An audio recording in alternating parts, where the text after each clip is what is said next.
घटना में नया मोड़ सामने आने के बाद प्रशासनिक महकमे में खलबली मची हुई है। पुलिस विभाग से लेकर बेगूसराय की स्वास्थ्य व्यवस्था सवालों के घेरे में है।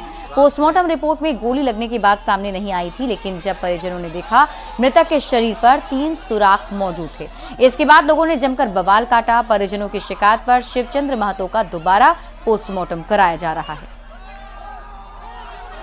जिला परिषद शिवचंद्र महतो की रात में जिस समय 8:30 बजे मौत की खबर मिली, उसी समय हमने कहा कि इसमें जल्दीबाजी करने की कोई आवश्यकता नहीं है।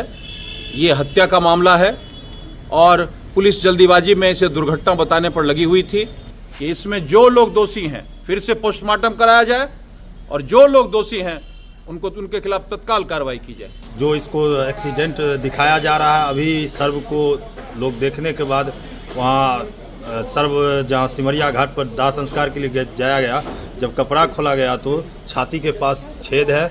हम लोग को आशंका गोली है। जो अपराधी हैं, अपराधी प्रवृत्ति के लोग हैं और पुलिस जिनका साठगांठ है, जब अभी हम गए गंगा किनारे पिताजी का दाह करने, तो वहाँ जब शर्ट वर्ट उतारे पापा का, तो देखिए क्या यहाँ पे एक बुलेट टाइप का कुछ है, दाग टाइप सैलो छेद है। इसके विषय में कि मृतक के लोगों का कहना है कि वो गोली का जख्म है। चूँकि यहाँ पर पोस्टमार्टम किया जा चुका है और उसका रिपोर्ट भी जरूर वो लोग देंगे, लेकिन चूँकि इसमें शंका हो गई है तो हम लोग एडमिनिस्ट्रेटिव अफसर एसपी साहब और डीएम साहब से बात करके इसका जो फॉरेंसिक डिपार्टमेंट से अगर पोस्टमार्टम कराया जाए तो ज़्यादा युक्ति संगत होगा। मुजफ्फरपुर से आपको बड़ी खबर बताते हैं। शिवहर का कुख्यात नक्सली देवेंद्र साहनी गिरफ्तार किया गया है। बिहार एसटीएफ और मुजफ्फरपुर पुलिस की संयुक्त कार्रवाई, जिसमें मुजफ्फरपुर के तरियानी थाना क्षेत्र से इसकी गिरफ्तारी की गई है। हत्या, लूट, रंगदारी, चोरी और आर्म्स एक्ट का आरोपी बताया जा रहा है। मुंगेर में जेडीयू का कार्यकर्ता सम्मेलन आयोजित किया गया। केंद्रीय मंत्री ललन सिंह कार्यकर्ताओं से मुखातिब हुए, साथ में मंत्री श्रवण कुमार और शीला मंडल भी मौजूद रहीं। शीला मंडल ने कार्यकर्ता सम्मेलन में आरजेडी पर निशाना साधा तो मंत्री श्रवण कुमार ने कार्यकर्ताओं से 2025 में नीतीश कुमार का नारा लगवाया। केंद्रीय मंत्री ललन सिंह ने नीतीश कुमार अति पिछड़ा समाज को एकजुट किया। कुछ लोग अति पिछड़ों को बांटने की साजिश कर रहे हैं। और जात में बांट के उसका वोट लेते थे और फिर नीतीश कुमार जी ने 2005 से अति पिछड़े वर्ग को एक समूह के रूप में जोड़ने का काम किया और तब अति पिछड़े वर्ग के उत्थान के लिए उन्होंने काम किया। आज फिर से कुछ लोग साजिश कर रहे हैं।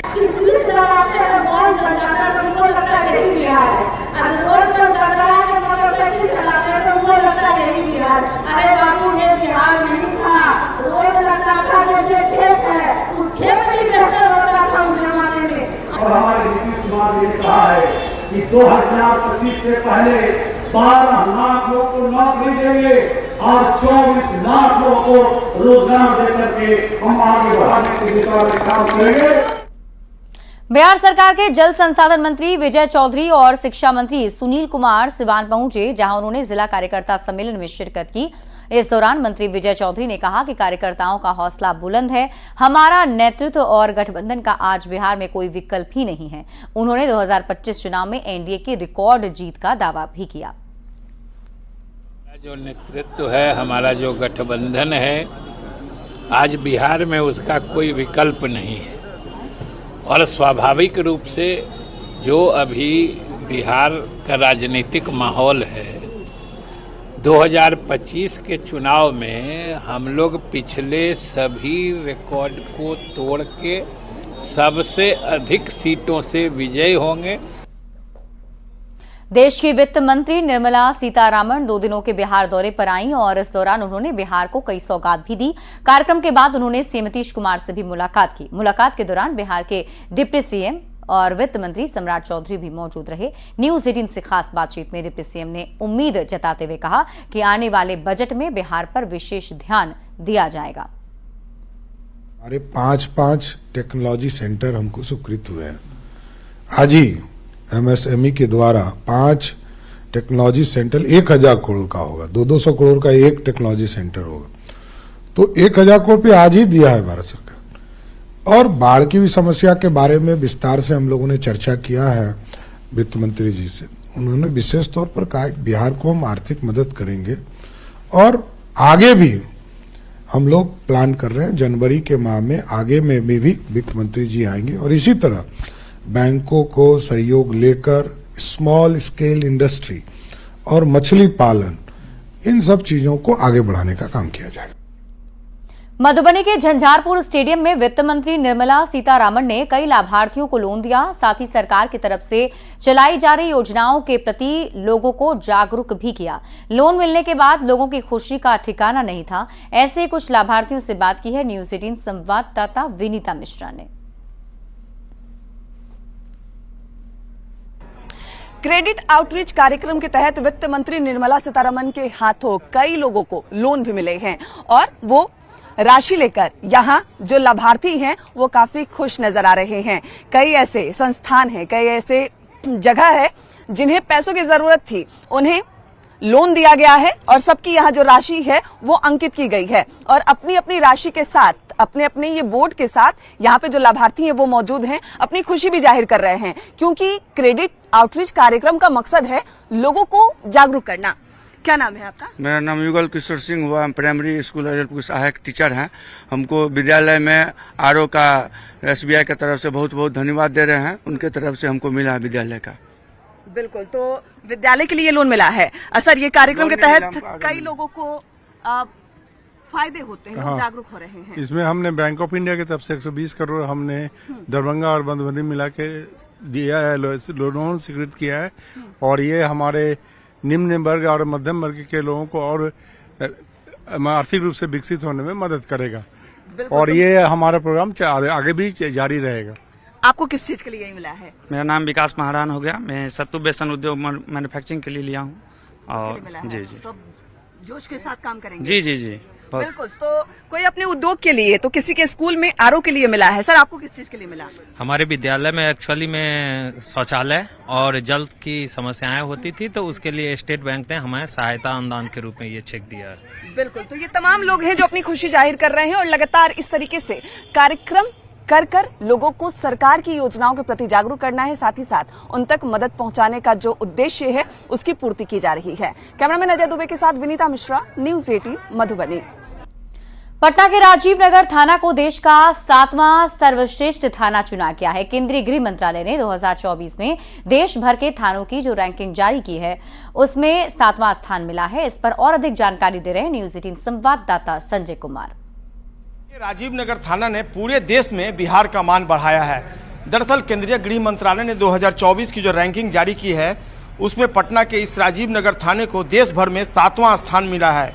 यानी देश भर में 7 सर्वश्रेष्ठ थानों में राजीव नगर का नाम आया और निश्चित तौर पर यह पटना पुलिस के लिए एक बड़ी उपलब्धि है। बिहार के सबसे अच्छे थाने में इसका नाम शुमार किया गया है।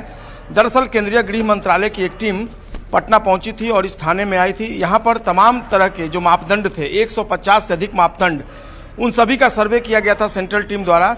इसमें पुलिसकर्मियों का व्यवहार, उनकी जो थाने के अंदर और बाहरी जो व्यवस्था है, CCTV की जो व्यवस्था है, थाने में नाम प्रदर्शन, थाने की साफ सफाई, ऑनलाइन रिकॉर्ड, तमाम तरह के जो मापदंड थे उसका टीम ने जायजा लिया और राजीव नगर थाने को कहीं न कहीं इस पूरे मामले में एक बड़ी उपलब्धि मिली। पुलिसिंग को लेकर जो बेहतर छवि बनी है पटना पुलिस की, उसमें राजीव नगर थाने की पुलिस जो है उसका काम जो है वो बेहतर पाया गया है। तो इसमें एक जो व्यवस्था है कि बाहर के लोग जो आते हैं उनके साथ कैसा व्यवहार किया जाता है, तस्वीरों में भी देखिए।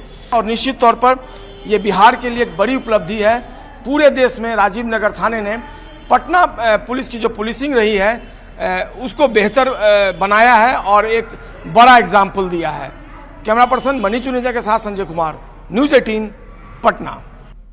और देखिए, कल सुबह आयोजित होने वाले मैराथन दौड़ को लेकर गांधी मैदान पूरी तरह तैयार है। विशाल मंच के साथ साथ भव्य लाइटिंग की व्यवस्था भी गांधी मैदान में की गई है। गांधी मैदान से तैयारियों का जायजा लिया है न्यूज़ 18 संवाददाता रजनीश कुमार ने। नशा मुक्ति को लेकर संदेश देने के लिए राजधानी पटना एक बार फिर से दौड़ लगाने के लिए तैयार है। कल सुबह 5 बजे से ऐतिहासिक गांधी मैदान में मैराथन दौड़ का आयोजन होना है। यानी मद्य निषेध एवं उत्पाद निबंधन विभाग की तरफ से मैराथन दौड़ का आयोजन किया गया है, जिसमें कुल 4 कैटेगरी में दौड़ होना है। यानी पहला फुल मैराथन 42 किलोमीटर, दूसरा हाफ मैराथन 21 किलोमीटर, तीसरा 10 किलोमीटर और चौथा 5 किलोमीटर का दौड़ होगा। मैराथन दौड़ को लेकर मद्य निषेध एवं उत्पाद विभाग ने तैयारी पूरी कर ली है और देख सकते हैं ये विशाल मंच तैयार किए गए हैं और यहीं पर तमाम जो विभाग के अधिकारी रहेंगे, जिला प्रशासन के अधिकारी रहेंगे, साथ ही राष्ट्रीय और अंतर्राष्ट्रीय स्तर के जो धावक रहेंगे वो यहाँ पर मौजूद रहेंगे। यहीं से गेट नंबर 1 से दौड़ का आयोजन शुरू होगा और अंतर्राष्ट्रीय खिलाड़ी और इसके साथ साथ बैडमिंटन प्लेयर साइना नेहवाल भी इस मैराथन दौड़ में भाग लेंगी। बता दें आपको कि इस दौड़ में 10,000 से लेकर 3 लाख तक का जो है इनाम पाने का मौका दिया गया है। कल सुबह 5 बजे से गांधी मैदान के गेट नंबर 1 से ये दौड़ का आयोजन होना है, जिसको लेकर ट्रैफिक रूट भी डाइवर्ट आज रात से ही कर दिए जाएंगे। रात के 12 बजे से ही यानी कल सुबह 11 बजे तक राजधानी पटना के गांधी मैदान के गेट नंबर 1 से लेकर चिल्ड्रन पार्क तक सभी रास्ते बंद होंगे। इसके साथ साथ कमिश्नर ऑफिस यानी गोलघर के सामने से जो दक्षिणी लेन है जेपी गंगा पथ मोड़ तक, अटल पथ और इसके साथ साथ दीघा गोलंबर तक एक लेन जो है वो बंद रहेगा। और कल सुबह सभी इस ऐतिहासिक एक तरह से दौड़ का जो आयोजन है उसका गवाह बनने वाले हैं, जिसको लेकर लगातार जिला प्रशासन हो या मद्य निषेध विभाग हो वो तैयारी में जुटा हुआ नजर आ रहा है। कैमरामैन दीपक के साथ रजनीश कुमार, न्यूज़ 18 पटना। रिलायंस इंडस्ट्रीज राजस्व, मुनाफे, मार्केट वैल्यू और सोशल इम्पैक्ट के मामले में तो आगे है ही, विजिकी के 2024 में विजिबिलिटी इंडेक्स में भी ये भारत की सबसे अग्रणी कंपनी है।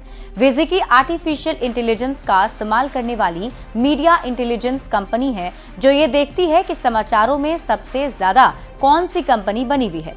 रिलायंस लगातार सुर्खियों में बनी रहती है और इसने इस साल इस मामले में कई बैंकिंग, फाइनेंस और उपभोक्ता वस्तु बनाने वाली कंपनियों को पीछे छोड़ दिया है। विजिकी का कहना है कि 2024 में रिलायंस का न्यूज स्कोर 100 में से 97.43 रहा है। 2023 में ये अंक 96.46 था, 2022 में 92.56 और 2021 में 84.9 था और इन 5 सालों में रिलायंस भारत में नंबर 1 कंपनी रही है। बाकी कंपनियों से तुलना की जाए तो रिलायंस देश की कई बड़ी कंपनियों से काफी आगे है। और फिलहाल इस बुलेटिन में अभी के लिए बस इतना ही। आप देखते रहिए न्यूज़ 18 बिहार झारखंड।